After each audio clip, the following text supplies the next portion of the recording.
tell me, untuk buat physical examination, apa part yang you perlu tengok masa you buat physical examination? Head to toe. So, dekat kepala apa you tengok?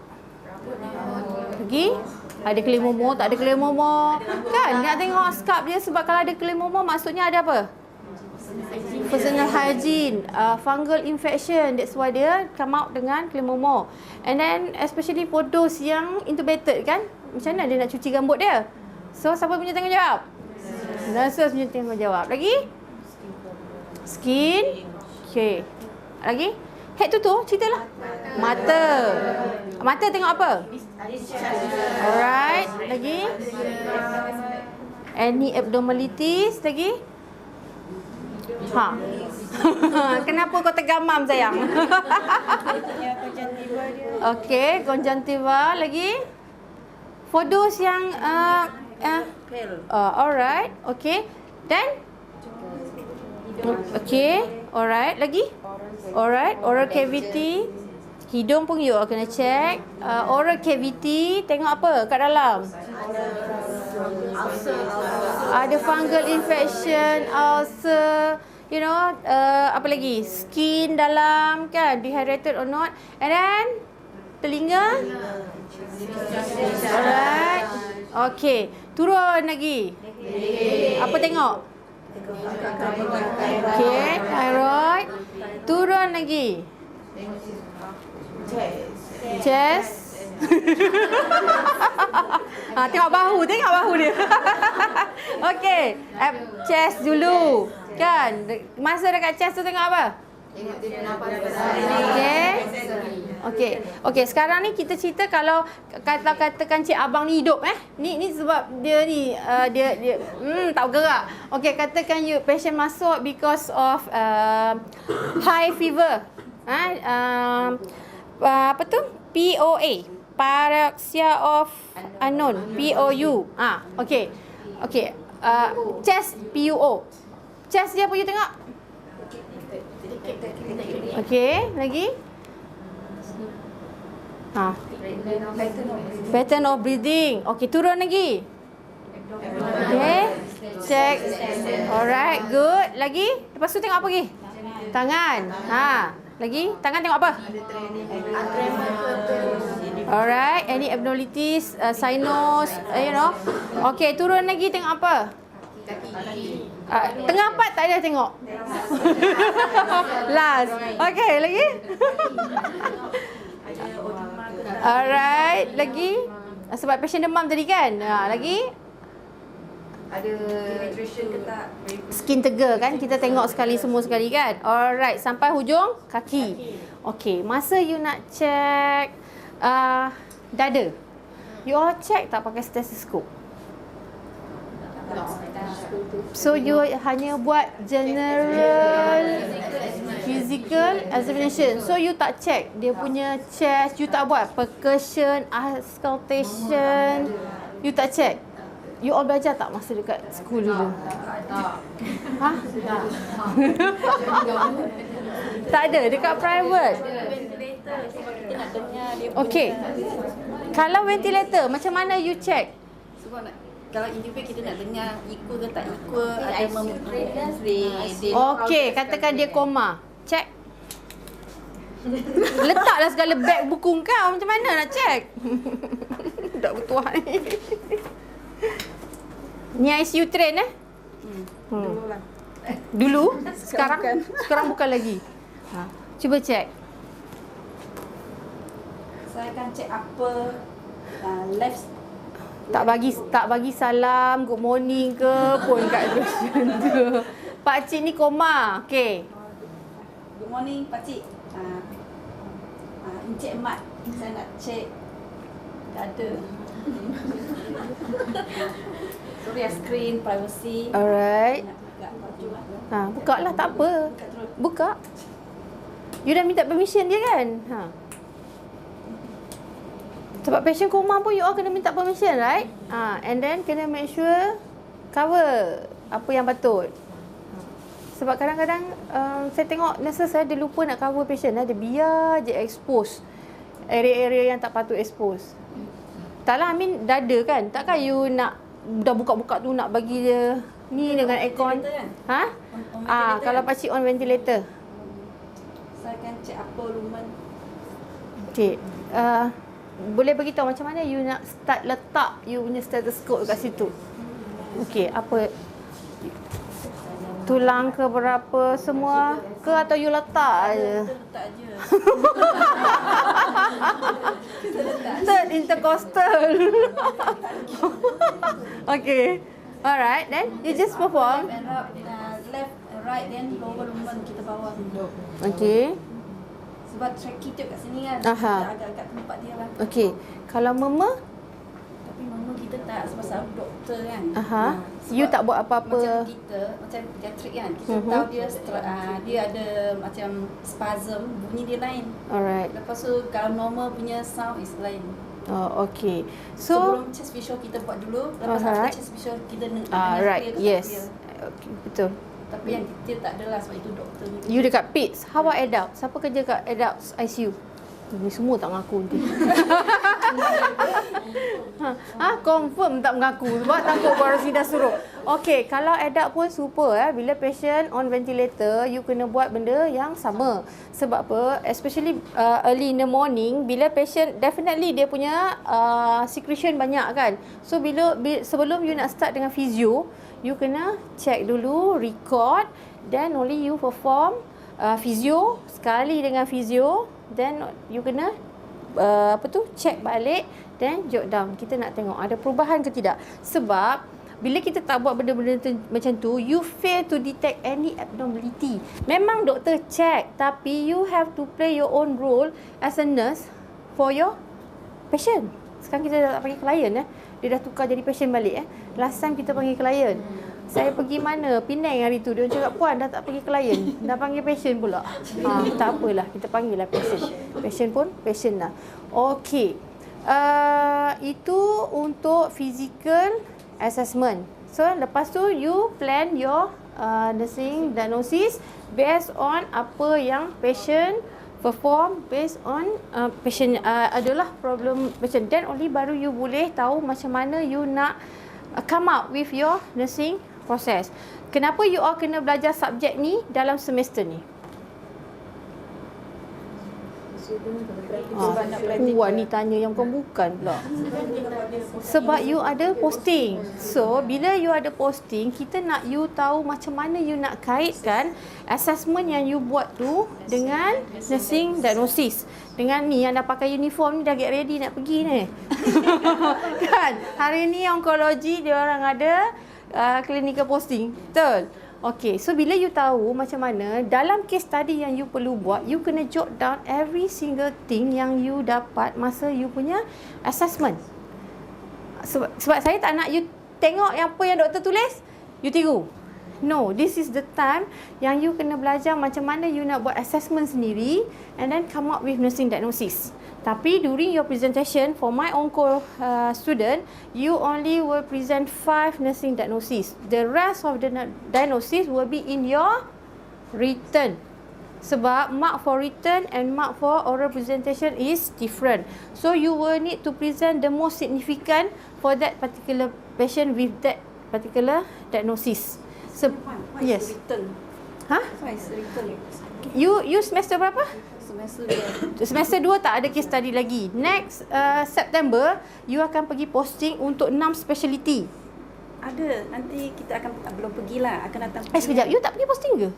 You buat apa? Kumbang 2 ada. Engkau. Oh, okay. Sorry. Okay. Written assignment is your case study. Sebab file diagnosis kan. Kalau yang extra punya written apa maksud dia? Dalam penulisan, written is your write up. More lah. Yes. Tapi present hanya 5. Yes, itu maksud saya. Ini hanya untuk oncology student sebab you will be allocated 20 minutes for your presentation, right? So, kalau you nak present the whole lump, memang tak cukup masa. So, only 5 because you have to present the nursing diagnosis as well as the intervention. Tak ada 2 je intervention Demam bagi Panadol, bagi tahu doktor. Habis. You habis. Tak boleh sebab at this level saya expect you all untuk bagi lebih. Later next tutorial kita akan belajar macam mana you nak formulate nursing diagnosis according to OUM punya standard. Kita punya standard tu kita pakai yang lain-lain tu juga, tapi kita akan belajar tentang PES dan sebagainya, macam mana you nak formulate nursing diagnosis. Sebab from my experience, student biasa dia tulis itu diarrhea. So what? Diarrhea lah. Tak boleh. Dia kau buat lawak. Diarrhea due to what? As evidence by what? Itu yang kita panggil. You tak boleh saja diarrhea lah. Bila saya tanya diarrhea because of what? So what? Diarrhea cirit lah puan. Memanglah cirit sebab apa? Cirit sebab diarrhea. So you will be around the bush. Ya? Tak boleh macam tu. Okay. So untuk minit yang seterusnya, boleh tak saya nak you all ambil seorang satu, cuba test kawan-kawan punya. Excited nak ambil dulu. Kau dah tolak kawan kau.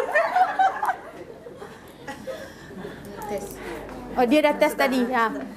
Sekarang tak apa, Cik Abang ni rakamkan bukan nak selak-selak pun. Saya dah nak you all just test macam mana. Sebab apa? Kadang-kadang you tak pernah praktis kan macam mana nak masuk ni. Sebab sekarang dah BP dah tak pakai ni kan. Tak pakai. You all pakai lagi sphygmomanometer? Ada lagi? Kalau macam impending eclampsia pediatric kan kita pakai. Oh, okey. Sebab saya ingat kebanyakan tempat dah pakai digital. Kita pakai. Tak ada? Kesian korang. Kita tak guna sangat ada. Ya, okey. Sekarang sebab setengah tu nak pakai ni pun dia tak tahu kok mana dia nak masuk. Sebab dah lama dah. Dah lama dah tinggal, dia dah tak ingat dah. Dia suka letak terbalik. Lepas tu sakit telinga. Kau kata sebab kau pakai. Ada setengah tu sebab dia tahu daripada student dia main pakai digital. Tu sebabnya ni aktiviti. Saya nak you rasa tengok macam mana you nak check you punya ni. Sebab dekat Malaysia ni nurses tak check. Tapi in overseas, nurse dulu yang akan check pesakit sebelum bagi report dekat doktor dan doktor akan counter check balik. Tu sebab kita ketinggalan 30 tahun tau. Nurses tak, just have an idea macam mana you nak check and then listen to the sound. Boleh? Senyum dah cakap tu serius. Okey. Mula-mulalah.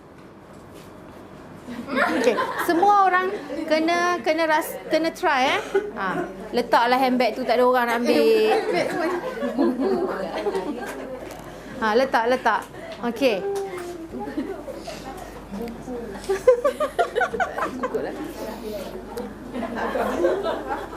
Ini nanti tak pernah tahu pun macam mana. Main letak je. Intercostal berapa pun tak tahu. Kan kena tahu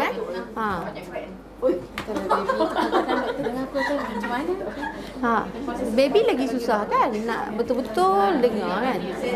Dengar gitu jangan bising sangat sebab dekat luar ada kelas. Semua yang sebelah sini ke grup ni yang sini ke sini pandai pun you all buat grup. Ada 3 stetoskop je pun. Okey. Bagi masuk masuk ke heran ada. Tak apa. Kan gelap. Jaga peralatan. Kau ni rajin gelap. Kat luar tu ada kelas. Menjerit pun orang ijaz aku tu.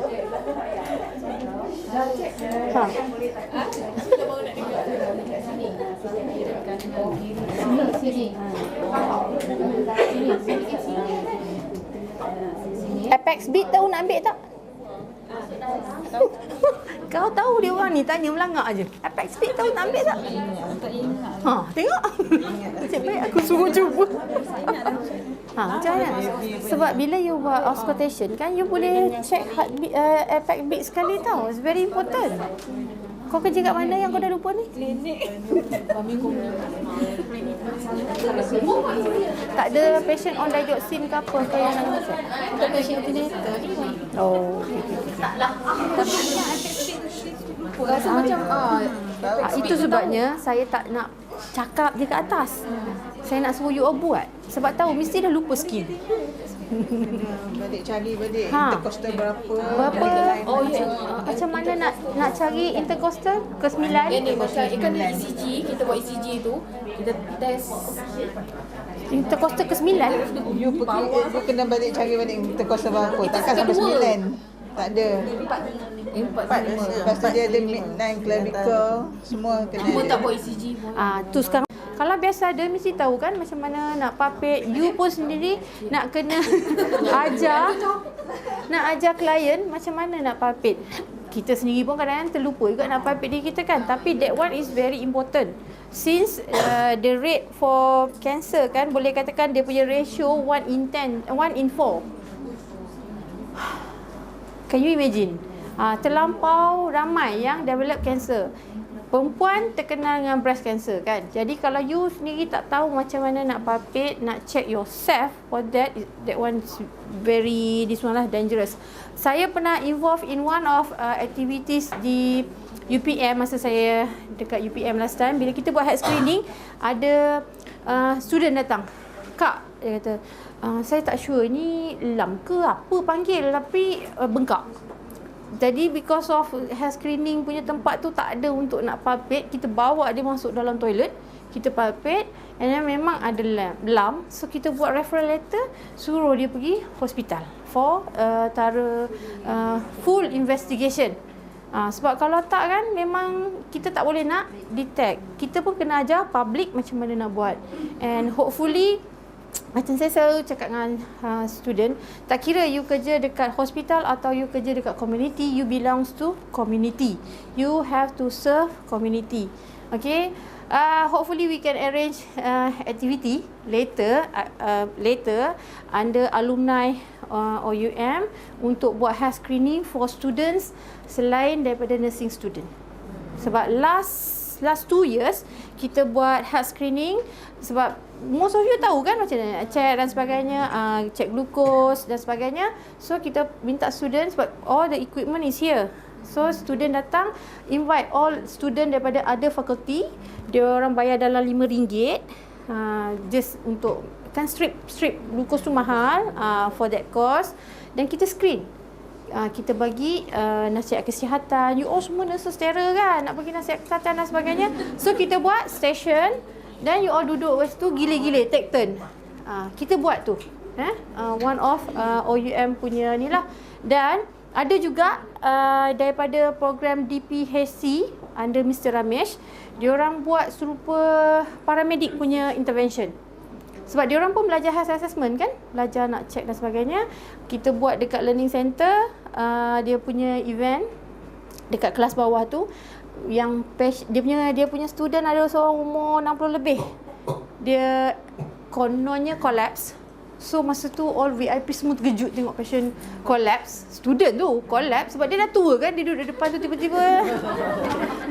So adalah somebody call 911. So tiba-tiba ambulans datang. Betul, ambulans datang. So kita collaborate dengan ambulans kan yang private.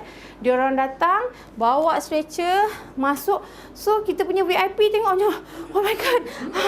Okey ke tak ni sebab buat research tau. Buat pump tapi taklah betul-betul pump dia kan sebab dia bukan collapse betul kan. So kita tunjuklah macam mana. Dan sampai bawa pergi hospital.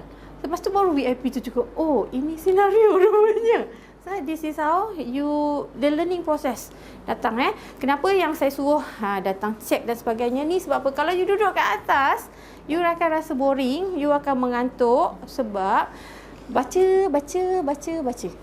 Kenapa saya suruh buat psychology spiritual assessment? Kenapa kita bagi senario and minta you buat? Sebab some of you might not have experience kerja dengan cancer.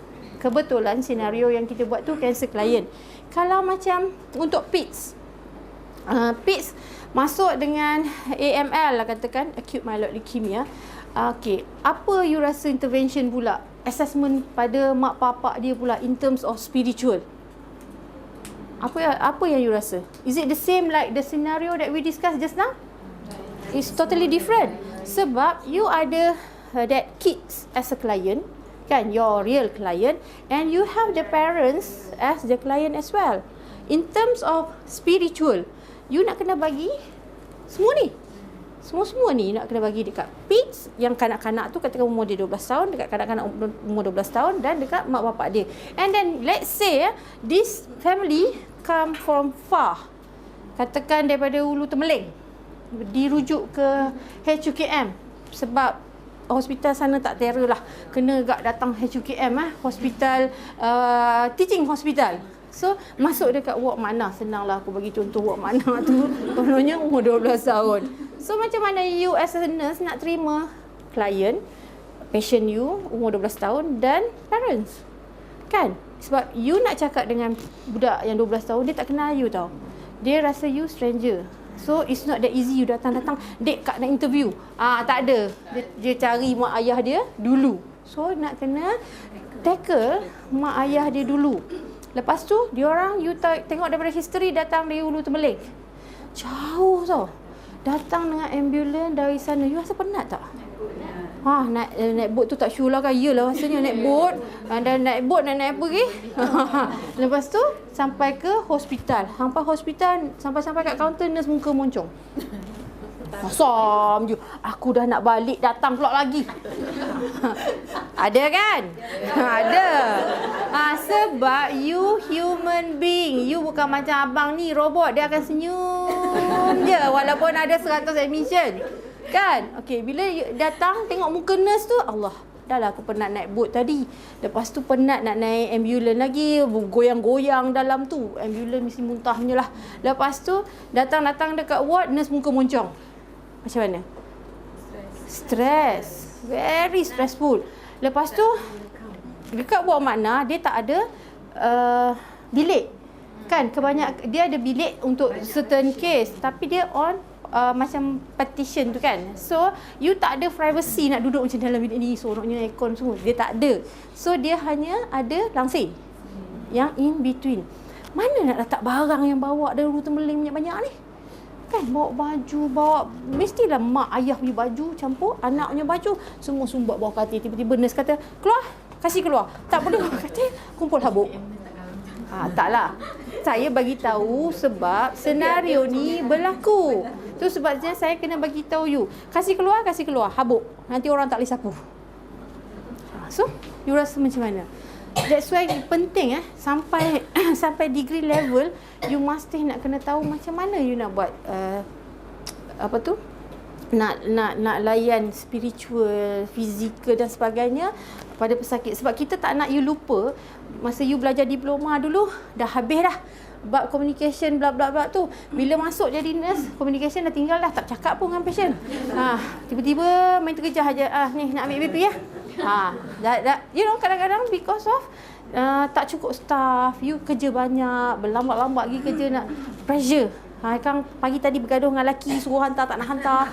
Semalam kerja petang, hari ni kerja pagi. So semua tu jadi bukan je masalah you lah. Dan you bawa dalam tempat kerja. Kita human being, that's normal.